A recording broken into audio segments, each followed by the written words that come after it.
छोटी वाली की आंखों में देखना कि सही में आंसू बह रहे हैं या नहीं बह रहे हैं। कभी सोचना, विचार करना, मर करके देखना, क्या पत्नी हकीकत में रोएगी या पत्नी सोच रही है कि चलो यार आज उठा कल तेरवा, परसों जय जय राम जय जय नाथ परम गुरु होए, अब कुछ नहीं मांगेगी। वो ध्यान रखना, सोचना है आपको, क्या हकीकत में रोएंगे?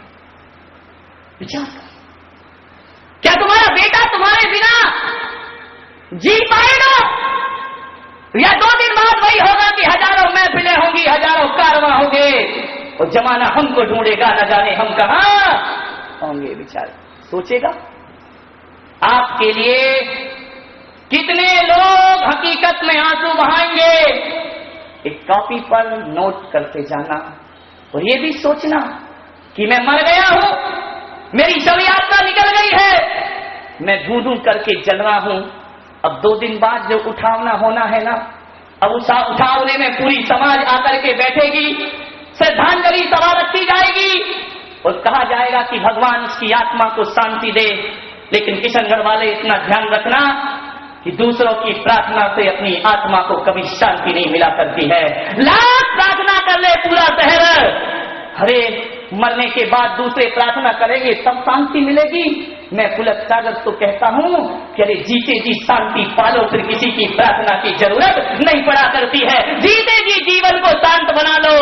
मैं आपसे कह रहा हूं कि मेरी समाधि हो जाए, मैं हर शहर में कहता हूं मेरे लिए श्रद्धांजलि सभा मत रखना, भूल कर भी मत रखना और ये प्रार्थनाएं भी मत करना कि इस मुनि को सम्यक मिले, इस मुनि को स्वर्ग मिले। मुझे जरूरत नहीं है। मेरा आत्मविश्वास कहता है किशनगढ़ वालों कि मरने के पहले मैं अपने सम्यक की व्यवस्था खुद करके जाऊंगा, किसी की प्रार्थना की मुझे कोई जरूरत नहीं। मैं अपनी शांति की व्यवस्था करके जाऊंगा, मैं अपनी सदगति की व्यवस्था करके जाऊंगा। तुम्हारी प्रार्थनाओं से कुछ नहीं होगा। तुम्हारी प्रार्थनाओं में दम भी कहां है? कोई है क्या दम? यदि है दम तो मुझे बताओ, है तुम्हारी प्रार्थना में दम? यदि दम है तो करो प्रार्थना कि हे भगवान लादेन को नरक मत जाने देना। करो, है तुम्हारी प्रार्थना में दम? करिए प्रार्थना कि लादेन को नरक से बचाना। भले अमेरिका ने उसे उड़ा दिया हो, लेकिन लादेन को नरक नहीं स्वर्ग मिलना चाहिए। इतनी प्रार्थना में ताकत है तुम्हारी। और मैं कहता हूं यदि प्रार्थना में ताकत है तो बोलो कि मैं अपनी प्रार्थना के बल पर महावीर को धरती पर बुलाते रहूंगा। इतनी दम है तुम्हारी प्रार्थना में? कोई दम नहीं है। मेरी समाधि के बाद प्रार्थना मत करना। मैं अपनी शांति की व्यवस्था अपने साथ लेकर के जाऊंगा। किसी की भी प्रार्थनाओं से जीवन में कुछ होता, लेकिन मैं आपसे कह रहा हूं कि आपकी श्रद्धांजलि सभा चल रही है और ये सोचना कि तुम्हारे मरने के बाद तुम्हारे लिए लोग कितने मिनट बोल पाएंगे। ध्यान रखना, बोल पाएगा कोई? 1 घंटे कोई श्रद्धांजलि दे पाएगा? और यदि कोई झूठी देगा तो पब्लिक सुन पाएगी 1 घंटे? बिल्कुल नहीं सुन पाएगी। ध्यान रखिए, कौन है जो तुम्हारे ऊपर 10 मिनट भी बोलेगा? बोल सकता है? हाँ, इतना तो बोल देंगे, रटा रटाया कि चलो भाई अच्छा आदमी था, दुनिया से चला गया, भगवान उसकी आत्मा को शांति दे, जय जिनेंद्र, और बैठ जाएगा। कोई शब्द नहीं होंगे उसके पास। ध्यान रखिए, आप लेते लेते सोचते रहें कि मेरे बारे में कितने लोग अच्छा बोलेंगे। ध्यान रखिए, ये बहुत महत्वपूर्ण बात है। इसका चिंतन करिए हमेशा, रोज सोने से पहले। कितने लोग मेरे लिए अच्छा बोलेंगे और कितने लोग मेरे लिए बुरा बोलेंगे। कितनों की मैंने दुआएं ली हैं और कितनों के मैंने अभिशाप लिए हैं। जरा सोचना, लेट करके, मर करके, देख करके। अरे भाई बहुत लंबा होता है 10 मिनट। बोलना तो आसान है, ये कह देना आसान है कि 5 मिनट की श्रद्धांजलियां। यदि तुमने कुछ नहीं किया है तो 5 मिनट भी 1 घंटे के बराबर हुआ करता है। तुम्हारे लिए शब्द खोजना मुश्किल हो जाएंगे। अरे मेरे भाई 10 मिनट तो कोई तब बोलेगा तुम पर जब तुमने 10 साल किसी का भला किया होगा, अच्छा जीवन जिया होगा, तब कोई तुम्हारे लिए 10 मिनट श्रद्धांजलि अर्पित करेगा।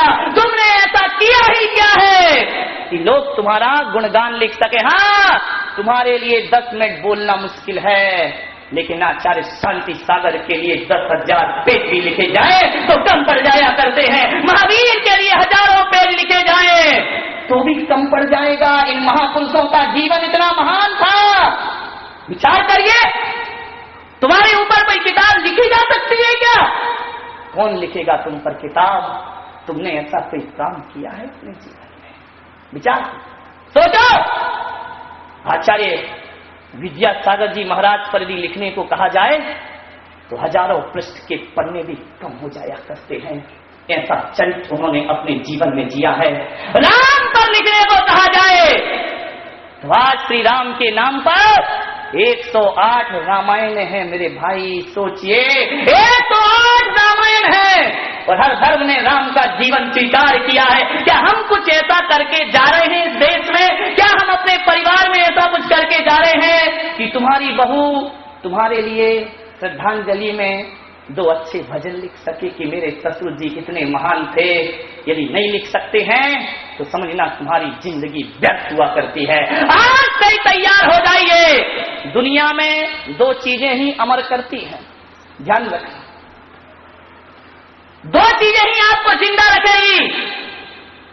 या तो कुछ तुम ऐसा लिख जाओ कि मरने के बाद दुनिया तुम्हारी लेखनी से तुम्हें याद करे, या तो कुछ लिख करके जाओ, या फिर ऐसा जीवन जियो कि तुम पर कुछ लिखा जा सके तो मरने के बाद तुम अमर हो जाओगे। ध्यान रखिए, श्री राम ने कुछ नहीं लिखा अपने जीवन में, लेकिन ऐसा जीवन जिया, ऐसा जीवन दिया कि हजारों पेज की रामायण हमारे सामने है। या तो तुम कुछ लिख कर जाओ या तुम पर कुछ लिखा जाए तो दुनिया तुम्हें याद करेगी। और ये दोनों काम यदि तुमने नहीं किए, आदमी या तो कृत्यों से पूजा जाता है या आदमी कृति से पूजा जाता है। महावीर ने वो किया अपने जीवन में। आज हर कोई महावीर पर बोलना अपना गौरव समझता है। अरे ऐसा जीवन जियो कि तुम्हारे बच्चे ये ना कहें कि यार किस खानदान में पैदा हो गए, कैसा बाप मिला हमको कि हम सर उठा के नहीं जी सकते हैं। ऐसा जीवन जियो मेरे भाई कि अपनी औलाद को छोड़ो, आने वाला युग बड़े गर्व से कहे जो महावीर ने किया था। आप सब कह सकते हैं कि हम भगवान महावीर के वंश में पैदा हुए हैं, हम श्री राम के वंश में पैदा हुए हैं, हम नारायण कृष्ण के वंश में पैदा हुए हैं। ऐसा कुछ कर सकते हैं आप? ध्यान रखना, कोई तुमसे जुड़ने में अपना गौरव महसूस कर सकता है। यदि तुमने कुछ किया होगा तो हजारों लोग जुड़ने को तैयार रहेंगे, और तुमने कुछ नहीं किया है तो सगा बेटा भी तुम्हारे पास बैठने को तैयार नहीं रहेगा। आदमी कृत्यों से पूजा जाता है। प्रेम, तुम्हारे मरने के बाद क्या तुम्हारे घर में तुम्हारी कमी महसूस होगी कि 2 दिन बाद तब भूल जाएगी ये दुनिया? 2 दिन को आंसू बहाती है, तीसरे दिन भूल जाती है। अब तो 13वीं भी बंद हो गई, वही उठावना और वही 13वीं हो जाती है। सुबह बारात चलती है, शाम को दादाजी निपट गए, अब क्या करें, सहनाई बजाएं या मातम बजाएं? अभी हुई एक दिक्कत, तुम्हें मालूम होगा, मैं इंदौर में था, बेटे की शादी, सगाई, घोड़ी पे बेटा बैठ रहा है और वहां दादा को अटैक पड़ गया, निपट गए। मोहल्ले वालों ने कहा भाई देखो, परिवार वालों ने कहा दादाजी निपट गए, चुपचाप अंदर कर दो इनको। बोले क्यों? अरे बोले लाखों की होटल बुक हो चुकी है, कार्ड बच चुके हैं, बेंट वाला आ गया, पंडाल वाला आ गया, टेंट वाला आ गया है, बारात तैयार है। कहते हैं कि मुर्दा रखा रहा, वहां फेरे डल गए, बहू लौट कर आई, बोले अब उस बुड्ढे को ठिकाने लगा। ऐसा प्यार करती है दुनिया तुमसे। ध्यान रखिए, क्या किया है तुमने अपने जीवन? प्रेम में जियो। अरे ऐसा माहौल बना दो जहां भी जाओ कि दुनिया को लगे कि हाँ कोई व्यक्ति हमारे बीच आया है। एक आदमी मेरे पास आए, बोले महाराज अभी तक तो किशनगढ़ में साल में 1 बार पर्यूषण आते थे, आज आप आए हैं तो बिना पर्यूषण के भी पर्यूषण पर्व लग रहा है। सुबह से शाम लोग धर्म की बात, यही बात साधु संतों के पीछे भाग, बिना पर्यूषण के पर्यूषण। मैं भी आपसे निवेदन करता हूं बड़ी विनम्रता के साथ कि मत करो क्षमावाणी का इंतजार, कि पर्यूषण के बाद साल में 1 बार क्षमावाणी आएगी। मुसलमानों से कहूंगा मत करो ईद का इंतजार, और मत करे हिंदू होली का इंतजार। अरे क्या गले मिलने के लिए साल में एक ही दिन रह गया है? मैं तो कहता हूं कि रोज गले मिलो, रोज दिवाली होगी, रोज क्षमावाणी होगी और रोज ईद तुम्हारे शहर में हो जाएगी। रोज गले मिलो भाई, क्यों 10 लक्षण का इंतजार साल में एक बार करते हो? अरे 10 धर्म को जीना प्रयास कर दो, रोज 10 लक्षण हमारे यहाँ हो जाते हैं। यदि हमने जिंदगी बदल ली तो हर रात हमारी दिवाली है और हर दिन हमारा होली हो सकता है। इतने त्योहार, वैसे भी हिंदुस्तान में त्योहारों की कोई कमी नहीं है। इतने त्योहार हैं, इतने त्योहार हैं हमारे देश में, एक दिन में 2-2 त्योहार आ जाते हैं। कभी देखा एक दिन में 2-2 त्योहार? सुबह सप्तमी तो शाम अष्टमी हो जाती है, एक दिन में 2-2 त्योहार आ जाते हैं। ऐसा हमारा हिंदुस्तान त्योहारों का देश है। आज एकम है, कल भाई दूज है। कभी कैलेंडर को देखना, पंचांग को 15 दिन की 15 तिथियां हैं। एकम है, दूज है, तीज है। आज एकम है, कल भाई दूज है, परसों आखा तीज आ जाती है, फिर गणेश चौथ आ जाती है, फिर ऋषि पंचमी आ जाती है, फिर चंदन छठ आ जाती है, फिर मोक्ष सप्तमी आ जाती है, फिर जन्माष्टमी आ जाती है, तो फिर रामनवमी आ जाती है, फिर आ जाता है नवमी के बाद दशहरा, दशहरे के बाद आ गई डोल 11, फिर आ गई बक्ष बारस, फिर आ गई धनतेरस, बोलो आ गई दिवाली। बताओ कौन सा दिन खाली? बताइए कौन सा दिन खाली?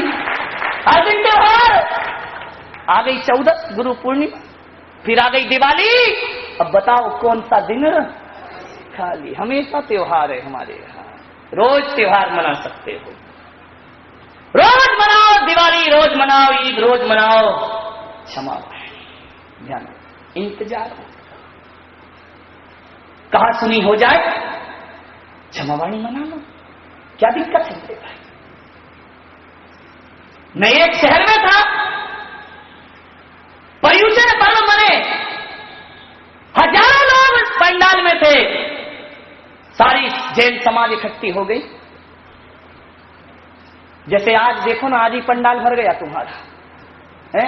कल तक तो सोच रहे थे भरेगा या नहीं भरेगा, आज ही पंडाल फुल हो गया। कल कहां बैठोगे भाई? 4-4 को लाने को कहा था, तुम 8-8 को लेके आ गए। क्या हो गया ये किशनगढ़ वालों को? क्षमावाणी का दिन आया, मैंने आदेश किया कि क्षमावाणी का अर्थ ये नहीं है कि दोस्तों से क्षमा, हम करते यही हैं। क्षमावाणी आती देखते, अच्छा ये मेरी खास सहेली है, उत्तम क्षमा मिच्छामि दुक्कड़म। अरे जिससे लड़ाई झगड़ा है उसकी तरफ तो देखने को तैयार नहीं, वो मिल जाए तो यूं मुंह करके निकल जाएंगे। लेकिन जिससे क्षमा मांगना चाहिए उससे, और ऐसी क्षमावाणी हो गई तुम्हारी कि आजकल तो बोलने की भी जरूरत नहीं है। वो चल गए ना ऐसे में मिच्छामि दुक्कड़म। सोचिए, पहले कार्ड चले थे, 15 पैसे का 1 रुपए का कार्ड ले आए, बोले क्षमावाणी है। एक जगह मुझे हरकत सूझी, मैं हरकतें करते रहता हूं, मैंने कहा लिख दे इसमें 1008 गालियां। उसने सारी चुनिंदा गालियां लिख दी।